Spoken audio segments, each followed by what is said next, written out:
घर में है और एक जो है ना उस घर में है। अच्छा, बेगम मुझे कह भी रही है कि ये वो आपने टेबल तो लगाया ही नहीं, अब मैं कैसे प्रेस करूं कपड़े। आप अभी बेड पे गुजारा करें इधर ही। अस्सलाम वालेकुम। वालेकुम सलाम। से क्या कह रही थी? मैं कह रही थी कि झाड़ू बड़ा ला के दे। सबसे पहले झाड़ू ला के दूं? हाँ जी, छोटा झाड़ू दिया भी नहीं जाता। ये जी इस झाड़ू के नाम कह रही है। इस झाड़ू से मेरे ख्याल में इसने गुजारा किया है, ये वाला। तो कैमरे के सामने हाथ ऐसे आगे करके बताया था। ये वाली? अच्छा, ये वाली। हाँ जी, ये थोड़ी सी ना चौड़ी होती है, लेकिन आपने कैमरा आगे लाओ। ये देखें जी, ये अब मुझे बता रही थी, मैंने कहा ये सुबह बैंड वीडियो नहीं रखनी थी आपने यहाँ। सुबह वीडियो में बताना आप ना। आपने यहाँ बैंड नहीं रखनी थी, ये बैटरी- खतरा होता है ना इसका। खतरा तो होता है, चार्ज होती है ना, फटने का डर तो होता है। फिर आपने यहाँ क्यों रखे? बाहर लगवा देते ना। बाहर कौन सी जगह पे लगाऊं? कोने में बाहर। ऐसे बाहर ओपन में बैटरी नहीं रखी जाती। हाँ ये। क्या करिए, ये धब्बे, हाँ जी, ये ब्लीच के अद्धी ब्लीच डाल देती है ना।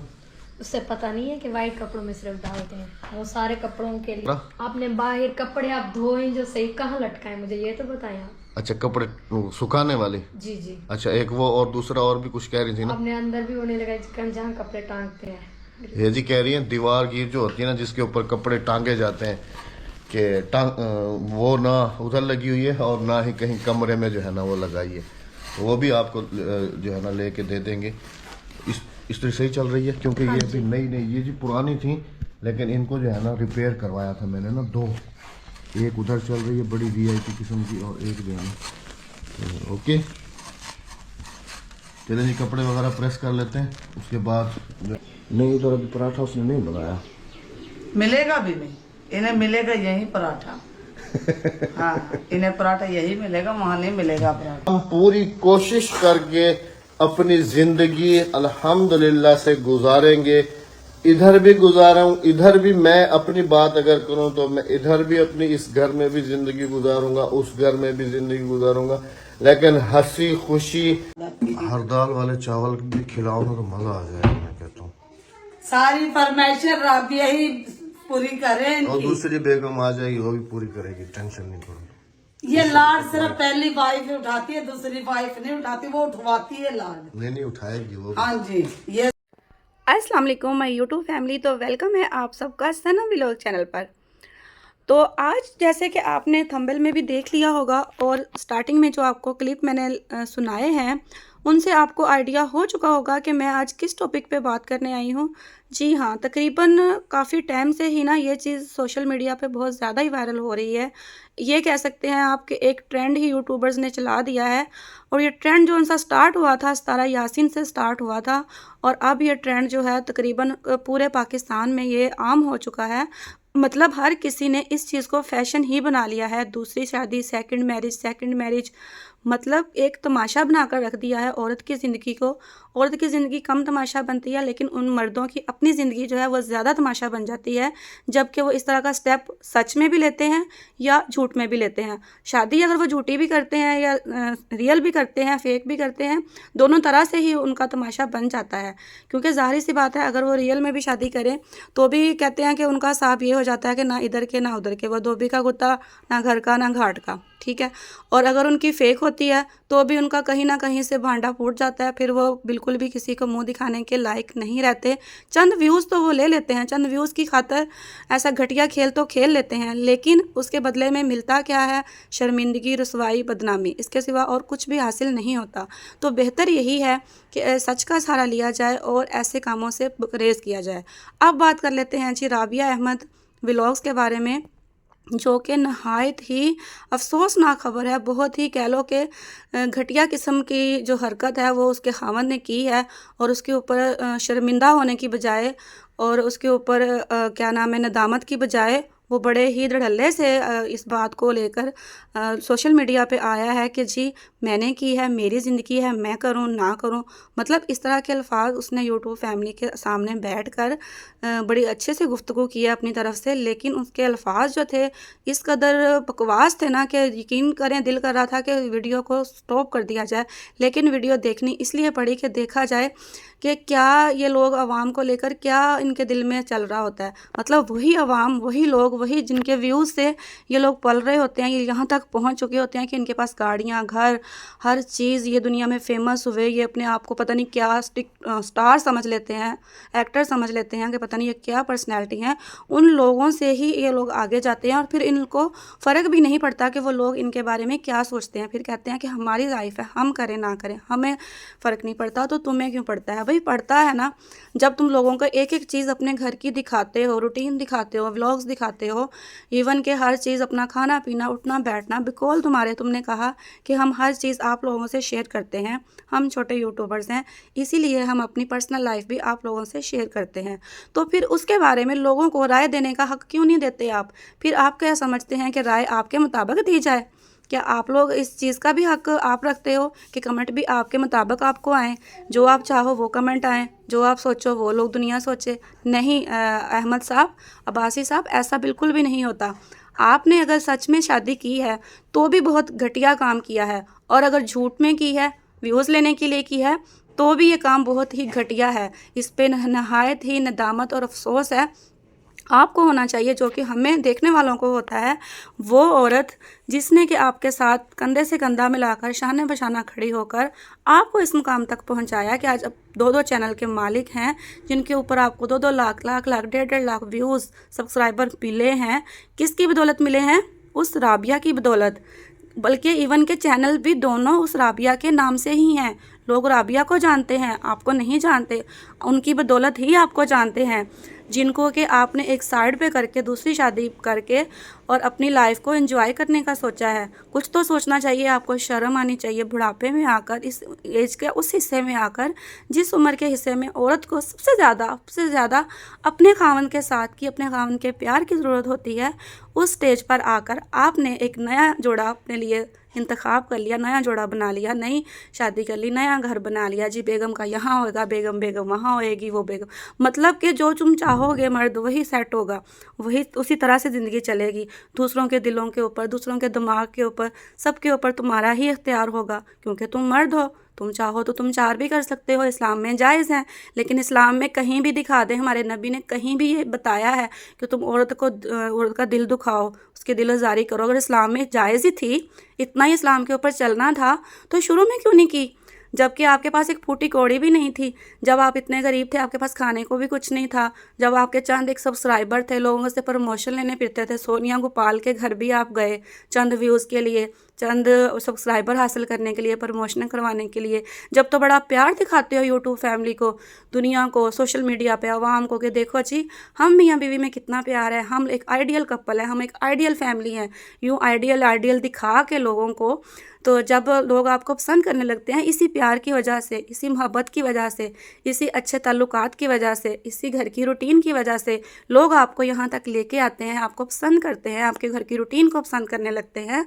वो सिर्फ आपकी शक्लें नहीं होती हैं, आपकी बूथियाँ नहीं होती जो कि आप सामने लेके आते हो तो लोग उनको लाइक करते हैं। वो आपका घरेलू इत्तेफाक, आपका प्यार होता है, जिनको लोग पसंद करके आपको इतना आगे तक लेके आते हैं। और जब आप फेमस हो जाते हो, आपके पास पैसा आने लगता है, जब आप चाहो कि आप गाड़ी ख़रीद सकते हो, आप कुछ भी दुनिया की ऐशो आराम ख़रीद सकते हो, आप एक नया घर बना के अपने बच्चों को देने की बजाय, अपनी बीवी के नाम करने की बजाय, उसको एज ए गिफ्ट देने की बजाय, जिसने आपको इस स्टेज तक पहुंचाया, हर दुख सुख में आपका साथ दिया, कैसे उस औरत ने खाने बनाए, उसके खाने मैं देखा करती थी अक्सर व्लॉग्स उनका, किस तरह से वो देगे भी पकाया करती थी, किस तरह से वो अपना हेल्दी जिस्म होने के बावजूद हेल्दी जिस्म को कैरी करना गाइस आसान नहीं होता। उन औरतों से पूछें जो हेल्दी हैं, वो उठने बैठने से आवाज़ार होती हैं, खड़े होने से आवाज़ार होती हैं, काम करना उनके लिए कितना मुश्किल हो जाता है इस बॉडी वेट के साथ। लेकिन उस औरत ने एक भी माथे पर शिकन नहीं लाए बगैर सारे काम किए, घर के सारी रूटीन, अचार तक बना के सेल किए, किस तरह से डिस्पोजेबल पैकिंगों में ये मशहूरी किया करता था। जस्ट एक कैमरा पकड़ के ये अपने आप को हीरो समझने लग जाता था कि मैं बड़ा हीरो हूँ, मेरी बड़ी पब्लिसिटी हो रही है, मैं बड़ा वायरल हो रहा हूँ, मैं बड़ा फेमस हो रहा हूँ। लेकिन उसके पीछे सारी मेहनत, सारा जो क्रेडिट था वो राबिया का ही होता था, राबिया को जाना चाहिए। ठीक है, तो उसने सारा कुछ किया। ठीक है, अब जब के सब कुछ इनका सेट हो गया, लाइफ सेट हो गई, जब सुकून के दिन आते हैं, औरत को क्या मिलता है? आंसू, दुख, तकलीफ, और इसके अलावा कुछ भी नहीं। और मर्द बड़ी जल्दी से कह देता है कि जी इसका अलग घर होगा, इसको कोई तकलीफ नहीं होगी, और उस बेगम का अलग घर होगा, इसको भी पूरा खर्चा मिलेगा, उसको भी। तो तुम क्या समझते हो? सिर्फ एक घर अलग होना या खर्चा मिल जाना औरत की ज़रूरियात में यही शामिल नहीं होता। औरत शादी के बाद मर्द से क्या तवक्कात रखती है और वह शादी करके किस भरोसे पे आपके पास आती है। घर तो उसके पास पहले अपने माँ बाप का भी होता है और वो अपना वहाँ पे खा पी भी रही होती है, कपड़ा जूती ज़रूरत की हर चीज़ उसको मिल रही होती है। और माँ बाप अपनी बेटी को रुखसत करते हैं एक शौहर के भरोसे पर, एक खामन के भरोसे पर, ठीक है। और मर्द समझता है कि मेरे पास अब इतना है, मैं अफोर्डेबल हूँ, तो मैं बस इसको घर ज़रूरत की चीज़ें, खाना पीना ये सब दे के तो बस मेरी ज़िम्मेदारी पूरी हो गई, अब मैं 2 शादियाँ कर सकता हूँ, 3 शादियाँ कर सकता हूँ। मतलब किसी की फीलिंग के साथ खेल कर उनको ये एहसास तक भी नहीं होता, और वो बड़े अकड़ के साथ, बड़े धड़ल्ले के साथ ये चीज़ बोल रहा था, आपने देखा, और बड़ी गवाही भी दे रहा था अपनी दूसरी बीवी की। हाथ आगे करके दिखाओ बेगम, ज़रा बोल के दिखाओ बेगम, कि पब्लिक को पता चल जाए कि मैंने बहुत अवार्ड याफ्ता काम जो है किया है, मुझे अब अवार्ड मिलना चाहिए, फूलों के हार उसके गले में पहनाने चाहिए। मतलब शर्म आनी चाहिए अहमद साहब कि उस राबिया का, जिसकी आप बड़ी तारीफ़ें भी कर रहे थे अपने व्लॉग में, कि राबिया बेगम का मुझे पता है, राबिया बेगम मेरे साथ है, राबिया बेगम का मैं साथ कभी नहीं छोड़ूंगा। ये साथ कैसा साथ हुआ कि एक सौतन ला के किसी औरत को बैठा कर उसके सर पर उसको इतना बड़ा दुख दे दिया, उसको हर्ट कर दिया। वो अपने व्लॉग में रो रही थी, देखा आपने उसकी वो आंसू, उसकी तकलीफ़ महसूस कर सकते हैं आप? कभी भी नहीं कर सकते, क्योंकि आप एक मर्द हैं और मर्द ये तकलीफ़ औरत की कभी भी नहीं बर्दाश्त कर महसूस कर सकता। क्योंकि औरत जो होती है ना, वो अपनी पूरी की पूरी ज़िंदगी जो है ना, वो एक मर्द के नाम लगा देती है और वफ़ा करने में कोई कसर नहीं छोड़ती। और उसकी वफ़ा की उसको कीमत ये मिलती है कि उसके सर पर एक सौतन ला के बैठा दी जाती है कि अब तुम इसको बर्दाश्त करो, अब तुम इसको भुगतो, क्योंकि अब तुम्हारा घर यही है, अब तुम्हारे बच्चे हैं, अब तुम इनको छोड़कर भी नहीं जा सकती, इनको लेकर भी नहीं जा सकती। ज़ाहिर बात है, औरत इतनी मजबूर हो जाती है, फिर उसकी इसी मजबूरी का फ़ायदा एक मर्द बहुत अच्छे तरीके से उठाता है और फिर साथ में ये भी गवाही देता है कि मैं अपनी बीवी के साथ पूरा वफ़ादार हूँ और मैं उसका हमेशा साथ दूँगा। ये साथ देना नहीं होता। साथ देना उसी तरह होता है कि जिस तरह औरत आपके साथ वफ़ा कर रही है, पूरी ज़िंदगी वफ़ा की है उसने, आप भी उसी तरह बदले में उसके साथ वफ़ा करें। सिर्फ़ खाना पीना या घर ज़रूरियात, ये ज़िंदगी, ये चीज़ें नहीं होती। ऊपर से आपने कहा है कि इसमें भी कोई मजबूरी हो सकती है, इसमें भी कोई वजह हो सकती है। मतलब हज़ारों बहाने होते हैं एक मर्द के पास दूसरी शादी करने के बाद, एक औरत को घर लाने के बाद क्या मजबूरी हो सकती है। आपने ये ज़ाहिर करवाया लोगों को कि वो औरत मजबूर थी या कुछ ऐसा होगा, कोई ऐसी कहानी आके सामने आने वाली है। कोई ऐसी मजबूरी नहीं होती, ठीक है। जब आपने दूसरी शादी की है, ठीक है, तो आप किसी की हेल्प, कहते हैं ऐसे नहीं की जा सकती, किसी की हेल्प ऐसे करोगे तो दुनिया उसको गलत रंग देगी। तो ज़ाहिर सी बात है, जब एक काम गलत करेंगे तो वो उसको दुनिया गलत रंग ही देगी ना। और ऐसे दुनिया में हज़ारों ज़ईफ़ बूढ़े लोग, मज़दूर लोग, बच्चे जिनके पास कुछ भी नहीं होता, उन लोगों की मदद करने के लिए आप लोग सामने क्यों नहीं आते? वो बूढ़े लोग जिनके पास क्या नाम है, घर का वो छत नहीं होती, उनके पास औलाद का सहारा नहीं होता और वो इस कदर मतलब लाचार होते हैं कि वो अपना काम भी नहीं कर सकते, अपनी कोई मेहनत मजदूरी भी नहीं कर सकते, तो उनको अपना सहारा दे के बेटा बनकर या उनकी माली या वसायली तौर पर उनकी मदद कर कर इंसान नेकी कमा सकता है। और ऐसे यतीम बच्चे जिनके पास खाना नहीं होता या जिनके पास पहनने के लिए कपड़े नहीं होते, ज़रूरियात ज़िंदगी नहीं होती, या ऐसी बच्चियाँ जिनके शादियाँ नहीं हो रही होती, इन चीज़ों में भी इंसान मुखलिस होकर अगर हिस्सा डाले तो बहुत सारी नेकियां कमा सकता है। लेकिन मर्द कहता है कि मैंने एक औरत के साथ शादी इसलिए की है कि ये मजबूर थी और मैंने नेकी की है, मैंने अपने रब को राज़ी किया। मतलब शादी करके तो एक औरत के साथ आपने बड़ी नेकियां कमा ली, वही नेकियां सिर्फ कमाने का फ़र्ज़ है आपके ऊपर, और जो बाकी मजबूर लाचार, उनकी तो कभी कोई हेल्प भी नहीं करता, ठीक है। जवान लड़कियां जो होती हैं उनकी तो हेल्प हर कोई कर देता है, उनके साथ शादियां करके, उनकी वैसे भी। तो इन चीज़ों में भी हिस्सा डालना ज़रूरी होता है कि नहीं अहमद साहब, ये आप आवाम को जवाब दें। आपने ये बहाना तो बड़ा खूबसूरत बनाया है, लेकिन ये आपका बहाना बिल्कुल ज़ीरो है। राबिया की जहाँ तक बात है, राबिया एक पावरफुल वुमेन है, इतनी पावरफुल, इतनी स्ट्रॉन्ग वुमेन है, उसको कभी भी कहीं भी हमने किसी मोड़ पर इतना बुज़दिल नहीं देखा। उसके मैंने बहुत पुराने व्लॉग्स भी देखे हैं, मैं भी उसको बहुत पहले से जानती हूँ, लेकिन मैंने अब वीडियो इसके ऊपर अब इसीलिए बनाई है कि मुझे बहुत ही दुख हुआ उसको रोता हुआ देखकर कि एक औरत इतनी ज़्यादा मर्द के शाना बशाना, कंधे से कंधा मिलाकर चली हो और उसने उस मर्द को यहाँ तक ला के खड़ा कर दिया और वो उसने क्या किया उसके साथ, उसको रुलाया, उसको दुख दिया उसको। वो इतने 2 महीने से वो बता रही थी कि मैं बीमार थी, आप लोगों को बताना नहीं चाह रही थी, मैं मेरे चेहरे पे रौनक इसीलिए नहीं थी, मैं इसीलिए टेंशन का शिकार थी कि मुझे असल तौर पे यही दुख खाई जा रहा था। तो ये चीज़ें, ये दुख आपको राबिया का नज़र नहीं आता। आप तो कहते हैं कि मैं राबिया का बहुत एहसास करता हूँ, मैंने उसको बहुत खुश रखा हुआ है। ये क्या खा खुश रखा हुआ है आपने? औरत गुर्बत में भी गुजारा कर लेती है। औरत दुनिया के हर दुख जो हैं वो भी बर्दाश्त कर सकती है। हर तरह की जो मुसीबत है उससे वो बड़ी बहादुरी के साथ लड़ जाती है। अगर उसको अंदर से कोई तोड़ देता है ना दुख, या जिससे वो मर जाती है, वो सबसे बड़ा दुख होता है मर्द की बेवफाई।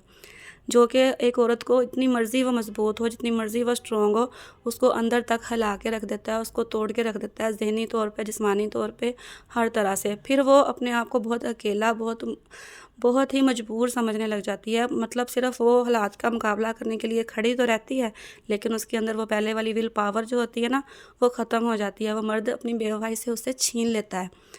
तो अब राबिया के चेहरे पे वो रौनक नहीं है, अब उसके अंदर वो एनर्जी नज़र नहीं आती। अब वो बात बात पे आपने देखा वो रोती हुई नज़र आती है। कभी उसको मामू उसके सहारा दे रहे होते हैं, कभी उसके देवर, कभी उसके बच्चे, मतलब सारी दुनिया भी उसके साथ खड़ी हो जाए। और अगर मर्द जो इसके साथ वो ज़िंदगी गुजारने का वादा करके आती है उस घर में, अगर वो उसके साथ नहीं होता ना, तो वो ख़त्म हो जाती है अंदर। तो दिली तौर पर उसका दिल जब टूट जाता है ना, फिर वो ख़त्म हो जाती है। हाँ, फिर उस मर्द के साथ रहना उसकी मजबूरी बन जाता है, क्योंकि औरत इतनी जल्दी अपना घर नहीं छोड़ती, ना ही अपने बच्चे कुर्बान करती है। लेकिन फिर वो पहले वाली बात, प्यार, मोहब्बत, ये सब कुछ नहीं रहता। तो मर्द बड़ी बहादुरी का मुजाहरा करते हैं कि भाई हमने तो 2-2 शादियां कर ली, हमने तो 3-3 कर ली, देखो हम कितने बहादुर हैं, और हमारी पहली बीवी भी देखो हमारे साथ रह रही है। अगर हम अच्छे हैं तो रह रही है ना, बिल्कुल गलत। अच्छे नहीं हो तुम, वो इस वजह से तुम्हारे साथ नहीं रह रही होती, उसकी मजबूरी बन जाता है तुम्हारा साथ। उसके बच्चों के लिए उसका सहारा जो होता है ना, और कोई नहीं होता, फिर तुम होते हो। तुम औरत को बांध के मारते हो, ठीक है। जब 4-5 बच्चे पैदा कर लेते हो, जब तुम कहते हो कि अब हमारे पास पैसा आ गया है, अब ये कहाँ जाएगी, ये घर की नौकरानी तो है ही, और अब हम दूसरी शादी करके नई दुनिया बसाएं। आपका एक दिल भर चुका होता है उस औरत से, ठीक है। सीधे लफ्ज़ों में ये कहा करें, तो फिर आपको एक नई एंजॉयमेंट, नया आपको एक साथी चाहिए होता है अपनी लाइफ को एंजॉय करने के लिए। लेकिन उस औरत की फीलिंग्स के साथ भी ना खिला करें, इसने पूरी ज़िंदगी आप लोगों के साथ गुजारी है। बस लास्ट में यही कहूँगी कि बहुत दुख हुआ राबिया अहमद आप लोगों की ये स्टोरी सुन के। अगर ये रियल भी है तो नहायत अफसोस वाली है, अगर ये फेक भी है तो अभी शर्म से डूब मरने का मुकाम है अहमद साहब के लिए। अल्लाह हाफिज़, दुआ में याद रखिएगा।